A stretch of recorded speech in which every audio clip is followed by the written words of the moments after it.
আসসালামু আলাইকুম। আশা করি সবাই ভালো আছেন। আমি আলহামদুলিল্লাহ ভালো আছি। আমি রফিকুল ইসলাম বেলাল, কিশোরগঞ্জ থেকে বিসমিল্লাহ এগ্রো প্রজেক্ট। তো আজকে অল্প কিছু কথা বলবো মুরগির ভ্যাকসিন নিয়ে। আমরা যে আসলে ভ্যাকসিন করতেছি মুরগিকে, সেটা কতটুকু হচ্ছে, সঠিকভাবে করতে পারতেছি, ওই বিষয় নিয়ে একটু কথা বলবো। আমরা যে দোকান থেকে ভ্যাকসিন আনি, এটা কী করে আনি? অনেকে দেখা যায় ভ্যাকসিনের বক্স ব্যবহার করি না, ঠিক আছে? বরফ থেকে দোকান থেকে ভ্যাকসিন নেওয়ার সময় বরফের মধ্যে করে বা আইসক্রিম সাথে দিয়ে নিয়ে আসি। ওইটা আসলে কতটুকু সঠিক? এটা আসলে সঠিক না।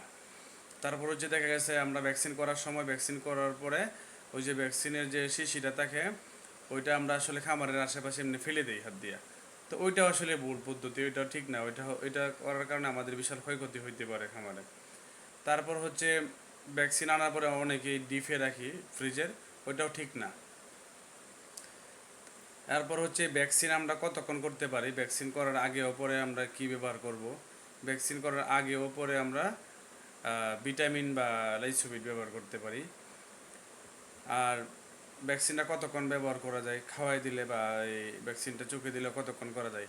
একটা ভ্যাকসিন যদি একজন লোকে 3 ঘন্টা 2 ঘন্টা 2.5 ঘন্টা করে, সেটা আসলে পরবর্তীতে সেটার কার্যকারিতা থাকে না।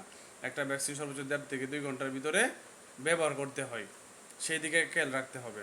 আর ভ্যাকসিনের শিশিগুলা একদম পলিথিনের ভিতরে করে মাটির নিচে পুঁতে ফেলা উচিত, কারণ ভ্যাকসিন হচ্ছে একটা জীবন্ত ভাইরাস।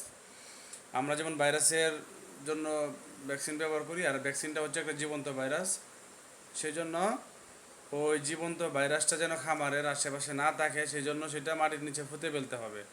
আর ভ্যাকসিন অবশ্যই 3 থেকে 4 ডিগ্রি সেলসিয়াসের মধ্যে রাখা উচিত, সেটা ডিফে না। ডিফে রাখার অনেক ভ্যাকসিন আছে যেগুলো ডিফে রাখতে হয়, অতি ঠান্ডা মাত্রায় রাখতে হয়। ওইগুলা খেয়াল রাখতে হবে, কারণ মুরগিতে আমরা যে টাকা খরচ করে ভ্যাকসিন করতেছি, ওইগুলো যদি সঠিকভাবে না হয়, তাহলে আমাদের এই ভ্যাকসিন করার কোনো ফলাফল নাই। তো সকলেই চেষ্টা করব ভ্যাকসিনগুলো সঠিকভাবে সঠিক নিয়মে করার জন্য। আর মুরগিকে ভ্যাকসিন খাওয়াই দিতে গেলে আসলে আরও কিছু নিয়মকানুন আছে, ওইগুলো জেনে নিব। যারা জানে তাদের কাছ থেকে আমরা জিজ্ঞেস করে জেনে নিব। তো আসলে এই ছিল আজকের কথা।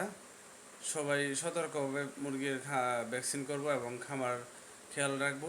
ধন্যবাদ সবাইকে ভিডিওটা দেখার জন্য। পরিশেষে বলি, আমি রফিকুল ইসলাম বেলাল, বিসমিল্লাহ এগ্রো প্রজেক্ট থেকে। আপনাদের যদি কারো হাঁস মুরগির বাচ্চা প্রয়োজন হয়, একদিন থেকে বিভিন্ন বয়সের, তো সরাসরি আমাদের সাথে যোগাযোগ করবেন। আমরা সারা বাংলাদেশে হাঁস মুরগির বাচ্চা ডেলিভারি করে থাকি আমাদের বিভিন্ন প্রতিনিধির মাধ্যমে। ফুল অ্যাডভান্স এবং হচ্ছে ক্যাশ অন ডেলিভারি করে থাকি শর্ত সাপেক্ষে।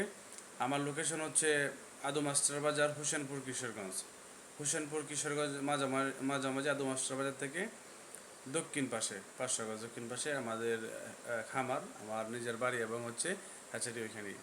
তো ধন্যবাদ সবাইকে ভিডিওটা দেখার জন্য। আসসালামু আলাইকুম।